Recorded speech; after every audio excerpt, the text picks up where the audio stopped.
For the final set of lessons in this course, I want to talk about a technique called parameterized reporting. To talk about parameterized reporting, let me give you a little story of some work that I did a long time ago before I worked with R. I worked at a foundation here in Portland, Oregon, where I'm based. It was called the Oregon Community Foundation. At the time, we were funding schools across the state to help them develop after-school programs for their kids. One thing that I was responsible for as a researcher at the Oregon Community Foundation was taking survey data about those after-school programs and generating reports for each school. I was working in Excel at the time, and the challenge I had was that I had to manually make these reports. So I'd get the data, do all my data cleaning, my data wrangling, make the graphs, then I'd make a report for one school. Then I'd have to go back and make a report for another school. I think we worked with about 20, maybe 25 schools at the time. And so you can imagine this was a ton of work. And I always had this nagging feeling in the back of my mind that what if I made a mistake? What if I accidentally copied the data from one school and put it in another school's report? Hopefully I didn't do that, but the reality is people are human. And when you're copying and pasting, you're inevitably going to make mistakes. Parameterized reporting is a technique that allows you to get around this in R. Working in Quarto, we'll make kind of like one template report. Then, as you'll see, we're going to write a separate R script file that will say, hey, take that template report and then use it to generate multiple reports. So no matter whether you're working with schools, or in our case, we're going to make reports on various countries. In any situation where you need to make multiple reports at the same time, parameterized reporting can help. So when I think about why parameterized reporting, it really comes down to the types of things that I mentioned in my example from my work at the Oregon Community Foundation. Parameterized reporting allows you to make multiple reports at once. You can do this avoiding the copy-paste issues that inevitably occur when you're making multiple reports by hand. And the last reason is it really just feels like magic to be able to make multiple reports at once. Let me show you a few examples. So what you're looking at here is a report done with the International Vaccine Access Center at Johns Hopkins. These reports are done on pneumonia and diarrhea in kids. And you can see this report is for Angola, and it gives some key statistics in this area. This is just one report of many that we made. As you can see, we made reports for 15 countries showing key indicators in this area in each country. What you're looking at here is a portion of reports that we did both in 2020 and then again in 2022, working with a Partnership for Strong Communities in Connecticut. These reports look at key demographic and housing indicators throughout the state of Connecticut. You're looking at the report here for Hartford, the largest city in Connecticut. However, we actually made multiple reports for various towns. So for example, on this website, if I scroll down and find the town of Bethel, I can go and see their 2022 housing profile.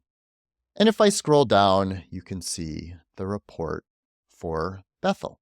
Now, as you can see on this page, Connecticut has 169 towns and cities.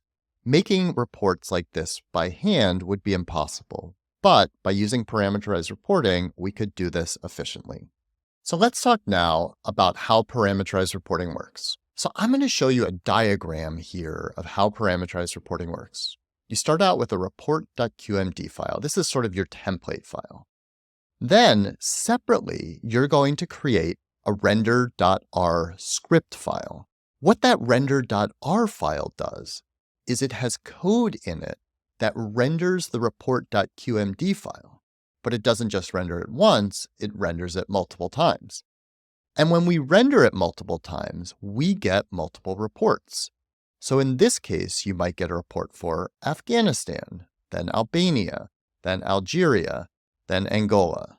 Let's go into RStudio now so we can talk about how this process works. What you're looking at is an example Quarto report that I've created. It's about life expectancy in countries around the world. I'm using data from the Gapminder package. And so just to show you how this works, we load the tidyverse, we load Gapminder. Then down here, I'm creating a life expectancy data frame. So if I run this, you can see my life expectancy data frame. The Gapminder data looks like this. It's got country, continent, year, life expectancy, population, GDP, per capita.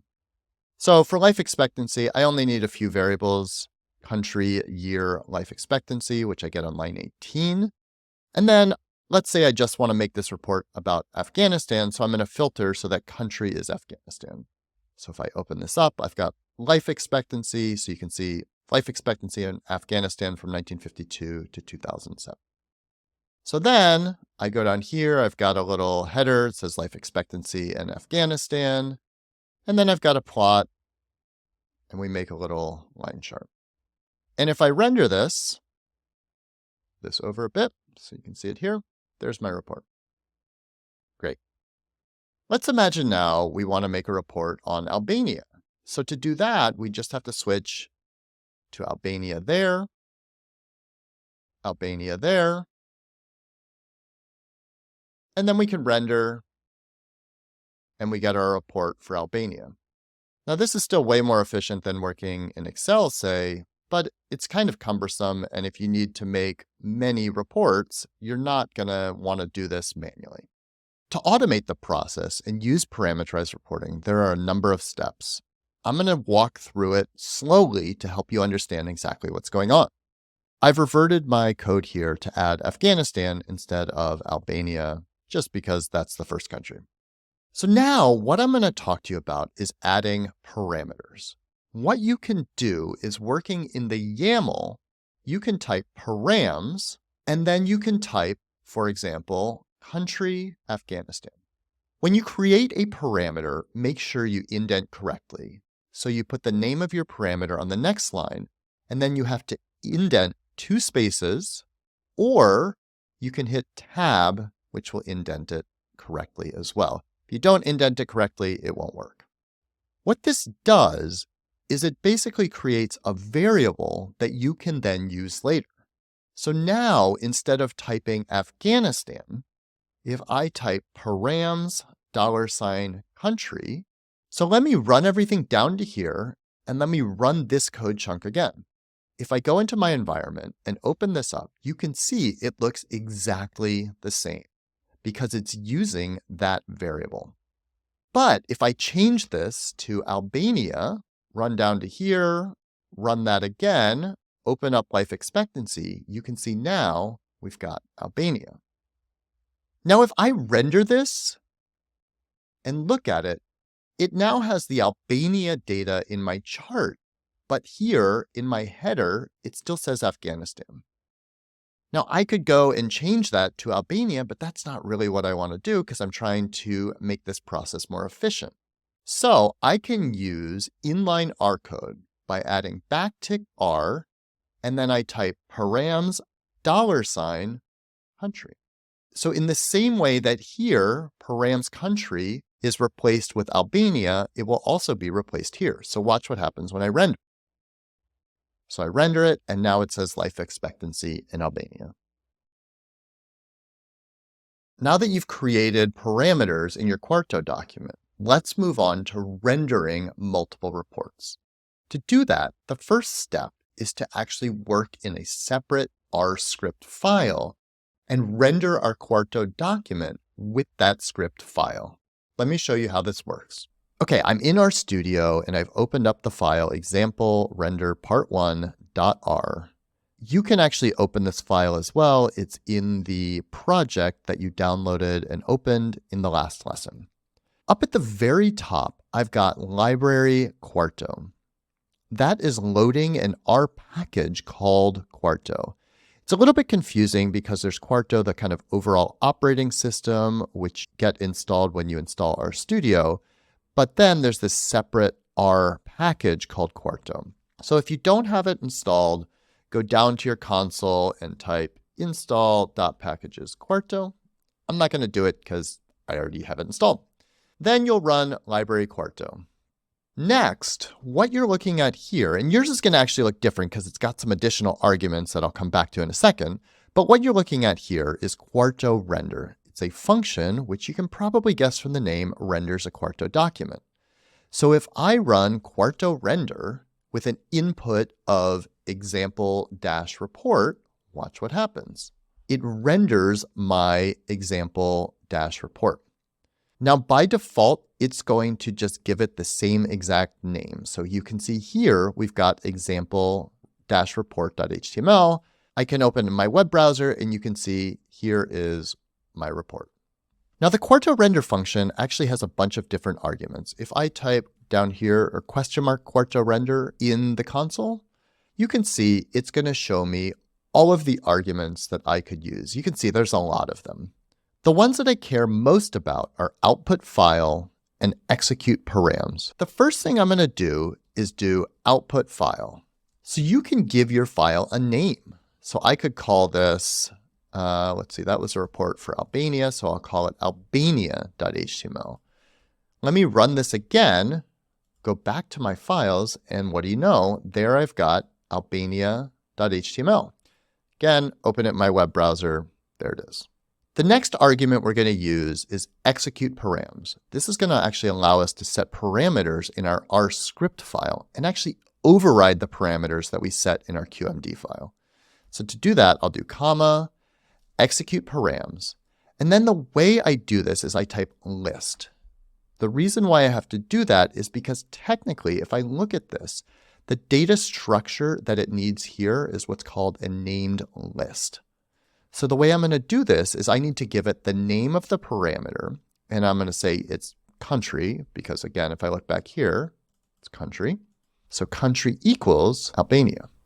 Now, if I run this, I'm going to get that Albania document again. It doesn't really do anything because that's the way it's already set up here, right? We have Albania. But watch what happens if I switch this to Afghanistan.html and I switch the country to Afghanistan. If I run that, now I've got this. And so here you can see my report successfully rendered with both Afghanistan in the text and then using Afghanistan's data to make my chart. So again, if you're wondering, wait, how did that work? Because it still says Albania there.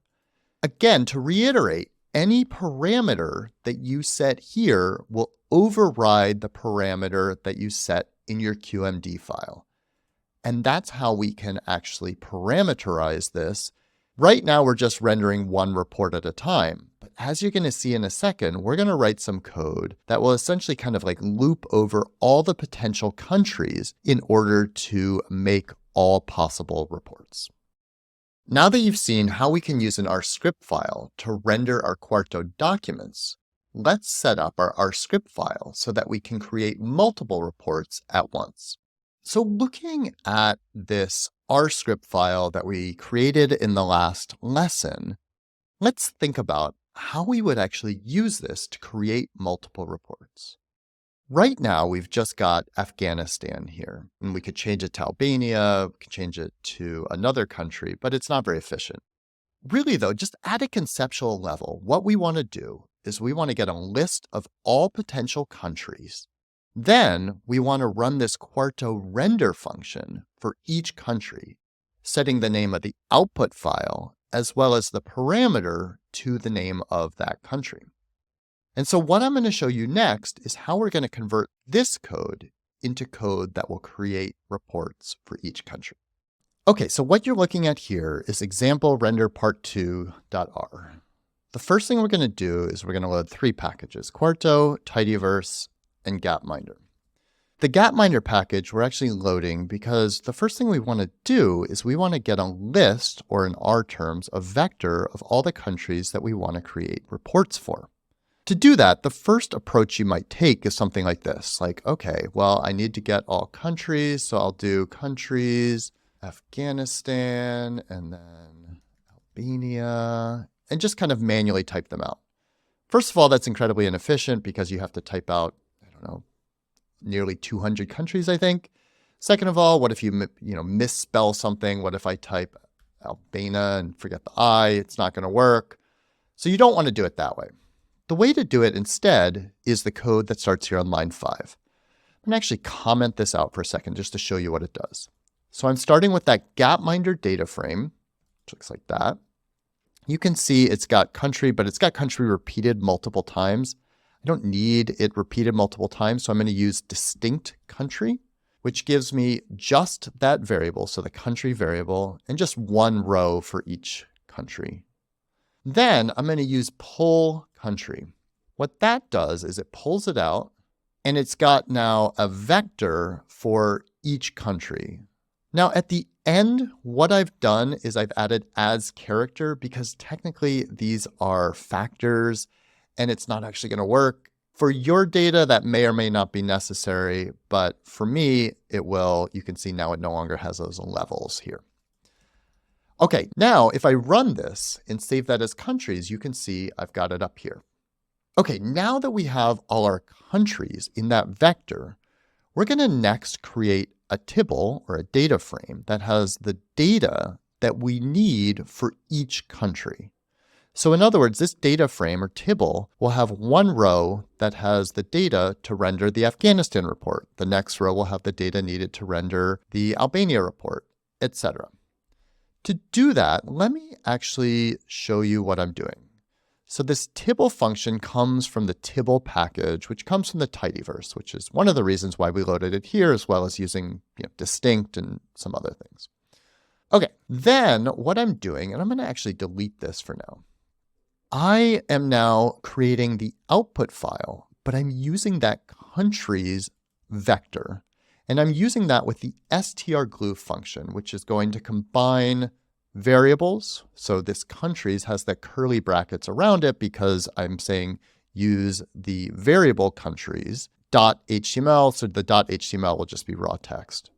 So when I run this and I look at reports, you can see now I've got a tibble where the input is example-report.qmd, and the output file, though, differs because we're always going to use that same input, but we're going to use a different output file each time we render it for each country. Okay, I'm going to put back now the last line that I had, and this is the most complicated line. Execute params equals map countries, and then tilde list country equals dot. If you remember from render part 1, we need to create a list where country equals the name of the country. And so this code is doing that. It's saying map countries, creating a list where country equals dot. The dot here actually refers to the countries. So what it's going to do for each row, it's going to take the countries. So in other words, for the first row, it'll be Afghanistan. Then it will create a list where country equals the dot, which is Afghanistan. Then it will do the same thing for the second one. So it'll say, great, now use Albania, create a list where country equals Albania. So if I run this and now I open reports, you can see we have input, output file, and execute params, which has the name of the country there. Okay, we've now created our reports tibble, and we can actually use this to render our reports. Because each line has the data needed, we need to then tell R to run a function, the Quarto render function, for each line. Down on line 18, we've got the pwalk function. This is a function from the per package. Think of it similar if you've ever done a loop in programming. It's kind of like that. What it's doing is it's saying, for the reports tibble, run Quarto render on each line. So in other words, go in for this first line where input is example-report, the output file is afghanistan.html, and we're giving it this parameter, run this. Then it will go in and do the same thing for Albania, Algeria, Angola, Argentina. So check this out. I run this, and let me actually bring this up so you can watch this.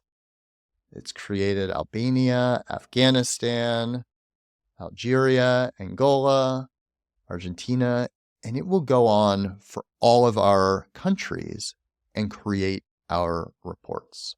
And so it's this combination of first creating a vector with all of the items, in our case, countries that you want to create. Then we're going to create a tibble. In my case, I typically call it reports. And that has all the data needed within it to render all of our reports. And then finally, the last step is to use that pwalk function to tell R, okay, for each line in the report's tibble, run this function, Quarto render.